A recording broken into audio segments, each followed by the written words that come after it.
नमस्कार दोस्तों, stock market studies में फिर से एक बार आपको बहुत-बहुत स्वागत है।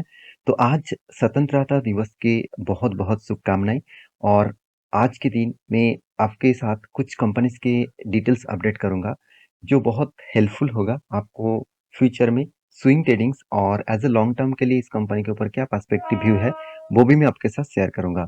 तो वीडियो को लास्ट तक देखिए और अभी तक आप चैनल को सब्सक्राइब नहीं किया तो ज़रूर कर लीजिएगा, कंटिन्यूअसली इन्फॉर्मेशन और अपडेट्स पाने के लिए। तो सबसे पहले मैं डिस्कशन करूंगा एंजल वन के बारे में। तो एंजल वन आप सभी जानते हैं इंडिया के third largest stock broking companies है। मैं पिछले वीडियो में भी आपको बताया था कि इसके ऊपर एक सेबी ने एक आरोप लगाया। तो देखिए फिर सेबी ने आरोप लगाया तो उसका ऊपर कुछ फर्क नहीं पड़ा। बहुत सारे लोगों ने मुझे कमेंट्स किया, सर सेबी ने इसके ऊपर आरोप लगाया तो अभी क्या शेयर क्रैश हो जाएगा, क्या शेयर फिर से गिरावट में बहुत बड़ा करेक्शन देखने को मिलेगा। तो मैंने आपको ये बताया था कि सेबी ने जो आरोप लगाया वो आरोप इस कंपनी के लिए उतना ज़्यादा फ़र्क नहीं पड़ेगा। वो आरोप क्या था? आरोप था कंपनी के ऊपर जो एपी है, मतलब जितने सारे स्टॉक ब्रोकिंग कंपनी है, उसके ऊपर एपी होते हैं। एपी मतलब ऑथराइज्ड पर्सन। जो ऑथराइज्ड पर्सन के माध्यम से ऑथराइज्ड पर्सन क्या करते हैं? मान के चलिए आप किसी भी अकाउंट ओपन करना चाहते हैं, तो आप ऑथराइज्ड पर्सन के माध्यम से अकाउंट ओपन कर सकते हैं। डायरेक्टली आप एंजल वन के माध्यम से अकाउंट ओपन कर सकते हैं। तो एपी एपी क्या करते हैं? एपी के माध्यम से अकाउंट्स ओपन किया जाता है और कुछ एपीज ने क्या किया, उन्होंने गलत इंफॉर्मेशन कस्टमर को देकर और काम करा था, उसको सेबी को पता चला तो सेबी ने एंजल वन के ऊपर बहुत टाइम से रिस्ट्रिक्शन लगाया था और मतलब बहुत टाइम से उसको बोल रहा था कि आप अगर ये सारी चीज़ बंद नहीं करेंगे तो आपके ऊपर एक रिस्ट्रिक्शन लगा जाएगा। तो इसीलिए देखा गया तो एपी के ऊपर और 6 मंथ के लिए यहाँ पे बैन किया गया, मतलब कोई नया एपी वो ऐड नहीं कर पाएंगे। और यही कारण की वजह से शेयर में कुछ छोटा मोटा करेक्शन देखने को मिला था और मैं मुझे पता था कि इस तरीके से करेक्शन ज़्यादा दिन तक टिकेगा नहीं, एक बड़ा सा धमाका फिर से देखने को मिलेगा। तो दिखाऊंगा मैं किस तरीके से धमाका हुआ है। तो आप देखेंगे कंपनी का मार्केट कैप कितना है, 14,800 करोड़। एक चीज अब याद रखना, जब कंपनी का मार्केट कैप बढ़ते हैं और कंपनी का पी रेशियो ठीक ठाक मतलब लो लेवल में है, आरओसी आरओई बेस्ड है, तब उस कंपनी में हाई ग्रोथ होने का पोटेंशियल है। तो कितना पोटेंशियल है वो मैं आपको यहाँ पे पी रेशियो में दिखाऊंगा। तो एक टाइम कंपनी का पी रेशियो कहाँ तक चला गया था, 36 के आसपास। और कब गया था, आप ध्यान से देखना इस चीज को, कब गया था, 14 अक्टूबर 2021 में। और उसी टाइम में अगर मैं प्राइस रेंज के बारे में बात करूं तो 14 अक्टूबर इसका प्राइस था 1630 रुपीज के आसपास। तो आज सोचिए, आज पी रेशियो करेक्शन हुआ मगर प्राइस में करेक्शन नहीं हुआ, प्राइस भी वही रेंज में है। अगर पी रेशियो के बारे में बात करूं तो देखिए पी रेशियो में कितना शानदार करेक्शन हुआ। और सबसे बड़ी बात है, कोविड के टाइम में जो पी रेशियो का जो रेंज था, उस रेंज से भी नीचे आ चुके हैं। तो एक बेस्ट अपॉर्चुनिटी है मेरे हिसाब से। इस अपॉर्चुनिटी के माध्यम से यही बताया जा रहा है कि अच्छा खासा एक धमाका देखने को मिलेगा। साथ ही साथ देखिए 15% इसका पी रेशियो है और मीडियम पी रेशियो कितना है, 20 के आसपास। तो यहाँ पे करेक्शन जो हुआ वो करेक्शन के हिसाब से ही एक फॉल, साइड फॉल देखने को मिला है। तो मतलब पी रेशियो में, और पी रेशियो हाई ग्रोथ होने का चांसेस भी है। तो मेरे हिसाब से इस कंपनी में अपकमिंग कुछ ईयर्स में अच्छा खासा ग्रोथ होने का चांसेस है। और वो भी देखिए यहाँ पे भी पता चलता है, कंपनी का जो क्वार्टर रिजल्ट है यहाँ पे भी आपको वही चीज दिखेगा कि पिछले क्वार्टर्स में जो पिछले सालों के क्वार्टर्स में जो सेल्स था, वो सेल्स कितना बढ़ चुके हैं आप देख सकते हैं। 682 करोड़ से बढ़ के हो चुके हैं 808 करोड़। और देखिए एक्सपेंस के बारे में बात करूँ, 416 करोड़ से बन चुके हैं 487 करोड़।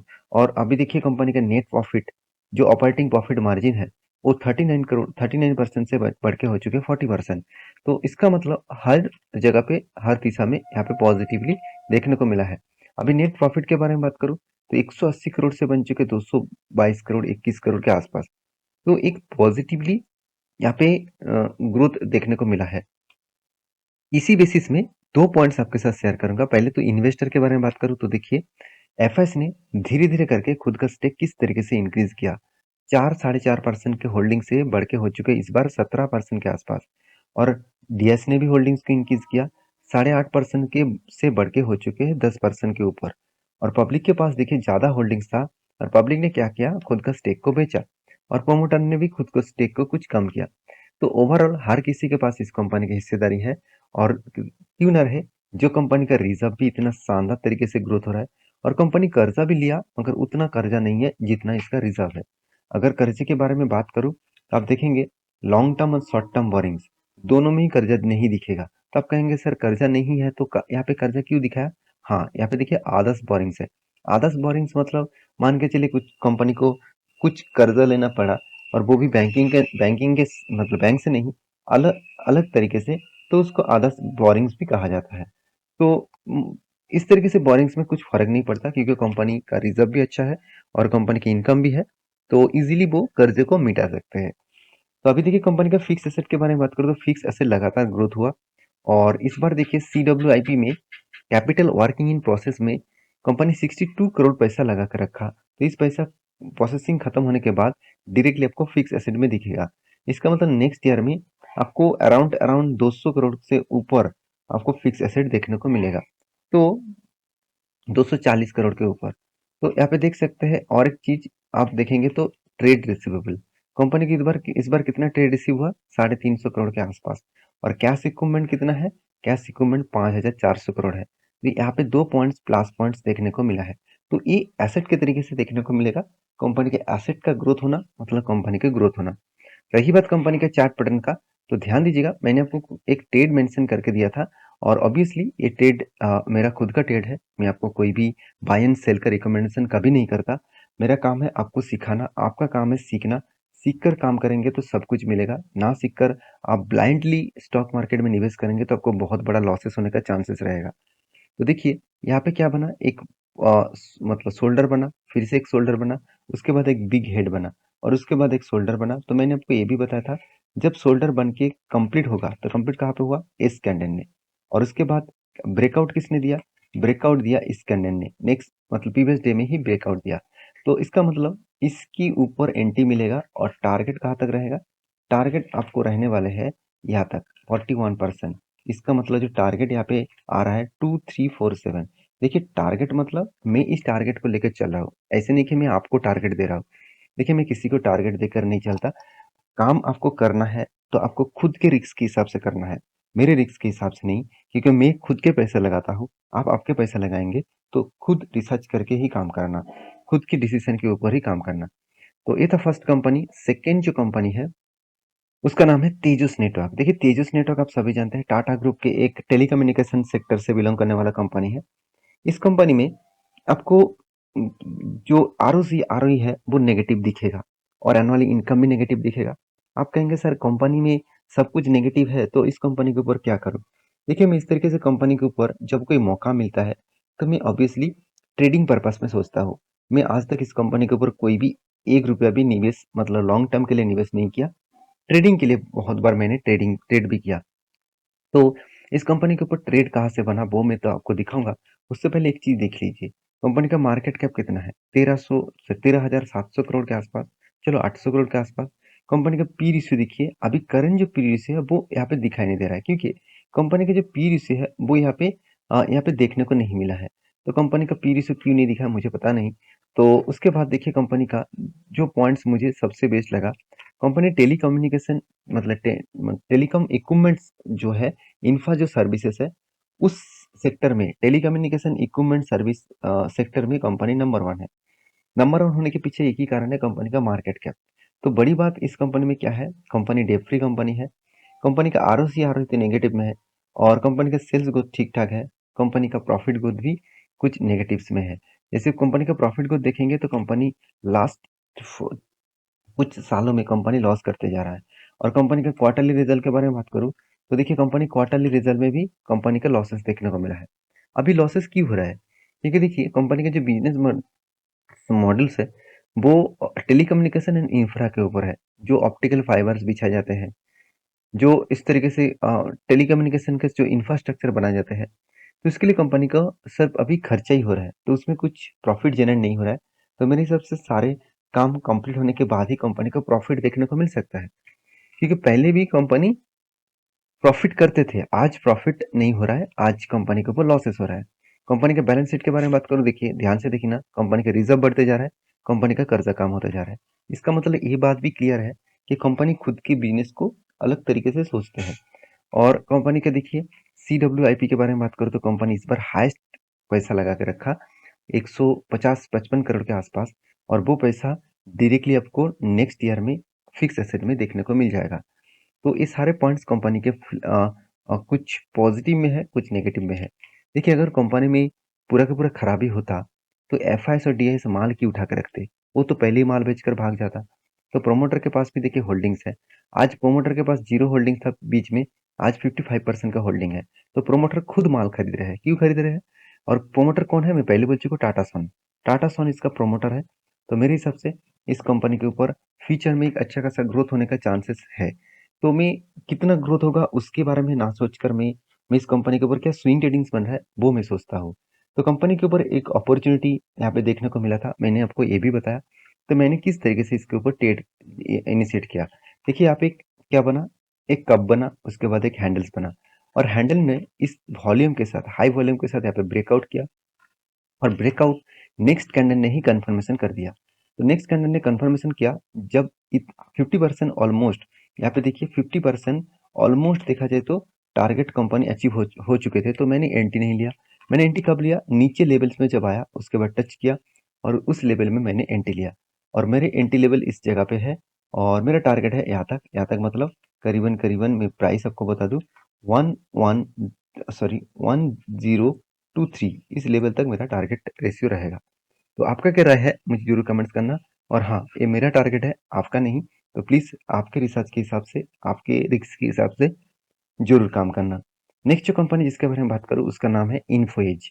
देखिए इन्फोएज आप जो कंपनी का नौकरी.com से जानते हैं, जो कंपनी ने इस बार मतलब इस क्वार्टर ने कंपनी के ऊपर देखिए मतलब अच्छा खासा प्रॉफिट तो हुआ। पिछले क्वार्टर में कंपनी के ऊपर बिग लॉसेस हो गया था। तो लॉसेस होने के पीछे कारण भी है कंपनी का। ऐसे नहीं कि सेल्स खराब हुआ था, सेल्स लगातार इंक्रीज हुआ। हर साल में कंपनी, हर क्वार्टर में कंपनी का सेल्स इंक्रीज हो रहा है। एक्सपेंस को भी कंपनी कंट्रोल में रखे थे। ऑपरेटिंग प्रॉफिट भी देखिए पॉजिटिव में था। तो सब कुछ पॉजिटिव होने के बाद पिछले क्वार्टर्स में ऐसे क्या हुआ जो बिग लॉसेस देखने को मिला? उसके पीछे एक ही कारण है, वो है अदर्स इनकम। कंपनी का अदर्स इनकम में लास्ट 2 क्वार्टर्स में कंपनी के ऊपर नेगेटिव प्रॉफिट था, मतलब नेगेटिव इनकम लॉसेस में चला गया था, और वही लॉसेस इस बार कंपनी प्रॉफिट में कन्वर्ट किया, और इसलिए 147 करोड़ के आसपास कंपनी प्रॉफिट दिखाया। तो देखिए नौकरी.com एक फ्यूचरिस्टिक फीचर विजन्स के हिसाब से काम करने वाला कंपनी है। तो इस कंपनी के ऊपर जरूर एज ए लॉन्ग टर्म के लिए सोचिए, और एज ए कोई भी स्विंग ट्रेडिंग्स मिले तो उसके बारे में सोचिए। ऐसे नहीं कि आज के दिन ही कंपनी के ऊपर हालत खराब हुआ तो बर्बाद हो जाएगा कंपनी, ऐसे बिल्कुल भी नहीं। कंपनी के ऊपर एनुअली इनकम जो 70 करोड़ का लॉस दिख रहा है, वो कंपनी इस बार फर्स्ट टाइम लॉस किया है, और वो भी आदास इनकम के माध्यम से। ऐसे नहीं कि कंपनी का खुद का जो बिजनेस है उस कोर बिजनेस में कंपनी का लॉसेस हुआ, कोर बिजनेस में ऑब्वियसली कंपनी को प्रॉफिट ही हुआ है। तो कंपनी का पी रेशियो इतना हाई है। तो इस हाई के कारण मैं जरूर कहूंगा यहाँ पे करेक्शन होने का टाइम भी लेगा। ठीक है, देखिए कंपनी का मीडियम पी रेशियो कितना है? 82 है।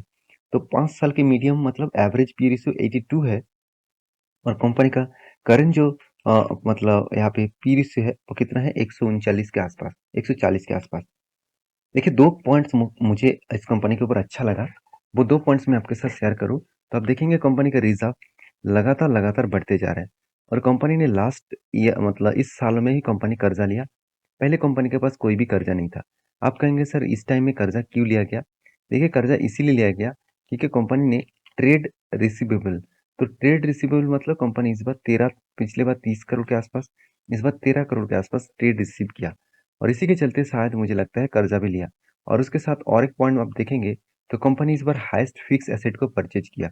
128 करोड़ के आसपास कंपनी फिक्स एसेट को परचेज किया, जो पिछले बार मतलब पिछले 2 साल पहले कंपनी का जो फिक्स एसेट था सिर्फ के सिर्फ 8 करोड़ के आसपास था। तो ये था कुछ इंपॉर्टेंट पॉइंट्स। तो मेरे हिसाब से इस पॉइंट के हिसाब से जरूर देखना।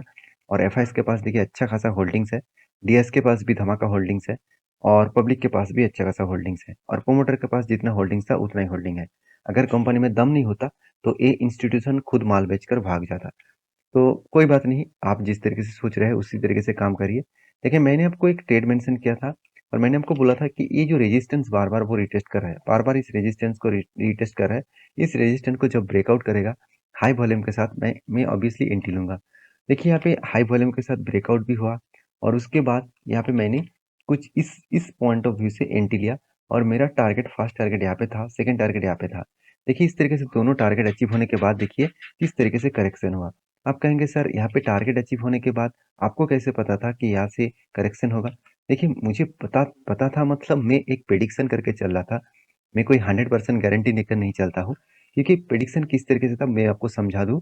देखिए, यहाँ पे एक स्ट्रॉन्ग रेजिस्टेंस था। क्यों रेजिस्टेंस है? क्योंकि इसी ज़ोन को टच करने के बाद देखिए पहले क्या हुआ, नीचे आया उसके बाद रिकवरी करने का कोशिश किया, तो यहाँ पे एक रेजिस्टेंस क्रिएट हुआ। फिर से देखिए, ऊपर तो जाने का कोशिश किया मगर स्विंग जो हाई है, वो स्विंग हाई डाउन साइड में बना। इसका मतलब यहाँ पे कन्फर्मेशन ये हो गया कि कंपनी ऊपर साइड को ब्रेक नहीं कर पा रहा है, इसका मतलब सेलर एक्टिव है। और इसी सेलर ने क्या किया, यहाँ से बिग रेस दिखाया। इसका मतलब ये एक स्ट्रॉन्ग रेजिस्टेंस के साथ साथ एक स्ट्रॉन्ग सप्लाई जोन भी है। कभी भी आपको इस तरीके से कुछ सिनेरियो मिले तो सोच लेना, जब उसको रिकवरी करके वही लेवल को टच करेगा तो वहां से करेक्शन होगा। तो आप, अगर आप कहेंगे कि सर यहाँ पे क्या उसी तरीके से फॉल देखने को मिलेगा? देखिए, अगर यहाँ पे एक एक स्ट्रॉन्ग लेवल्स क्रिएट हुआ, इस स्ट्रॉन्ग लेवल को कंपनी अगर ब्रेक डाउन करे, तो इस लेवल को अगर ब्रेक डाउन करेगा तो मेरे हिसाब से यहाँ तक आ सकते हैं, 3600 लेवल तक आ सकते हैं। अगर यही इसी जगह पे टच करने के बाद फिर से अगर रिकवरी करके ऊपर जाए तो सोचना, यहाँ पे बायर फिर से एक्टिव हो चुके हैं। जितना सेलर को माल बेचना था वो माल बेचकर उसका काम खत्म हो गया। तो मैं इंतज़ार कर रहा हूँ, कोई भी मौका मिले तो उस मौके को ज़रूर फ़ायदे के हिसाब से उठाऊँगा। तो और आपके साथ भी मैं शेयर करूँगा। देखिए, हर चीज़ मैं आपके साथ शेयर करता हूँ और आप मेरे वीडियो देखते भी हैं। तो अगर वीडियो अच्छा लगता है तो प्लीज़ एक लाइक ज़रूर कर देना, क्योंकि आपका लाइक मुझे बहुत मोटिवेट करता है। नेक्स्ट जो कंपनी जिसके बारे में बात करूँ उसका नाम है लैंडकार होल्डिंग्स लिमिटेड। तो लैंडकार होल्डिंग्स लिमिटेड एक, देखा जाए तो एक ऐसी कंपनी है जो एक रियलिटी इंडस्ट्रीज के ऊपर काम करते हैं। और इस कंपनी ने एक धमाका परफॉर्मेंस दिया। कंपनी 2022 में इसका प्राइस था सिर्फ 24 रुपीज़ के आसपास, और वहाँ से कंपनी अभी जो करंट प्राइस है इसका, करंट प्राइस देखने को मिलेगा 55 रुपीज़ के आसपास, 55 रुपीज़ से आसपास। इसका मतलब 2x फंड आपका कर चुके हैं। और इसीलिए बोर्ड ने एक बहुत बड़ा अनाउंसमेंट किया है। वो अनाउंसमेंट क्या है? बोनस का। कंपनी 18 तारीख को 2:1 रेशियो का बोनस देने वाले हैं। मतलब हर 2 शेयर में आपको, सॉरी, 1:2 रेशियो का बोनस। इसका मतलब हर 2 शेयर में आपको 1 शेयर मिलने वाला है। आपके पास 200 शेयर है तो आपको 100 शेयर एक्स्ट्रा मिल जाएगा। तो देखिए, बोनस स्प्लिट्स के चक्कर में किसी भी कंपनी के ऊपर ब्लाइंडली निवेश मत करना। उस कंपनी के ऊपर स्टडी करके काम करना। तो आई होप वीडियो आपको अच्छा लगे, तो प्लीज़ एक लाइक करना, दोस्तों के साथ शेयर भी करना, और इस तरीके से इन्फॉर्मेशन पाना है तो चैनल को सब्सक्राइब भी करना। मिलते हैं नेक्स्ट वीडियो में, तब तक के लिए अच्छे से रहिए, अपने ख्याल रखिए। धन्यवाद।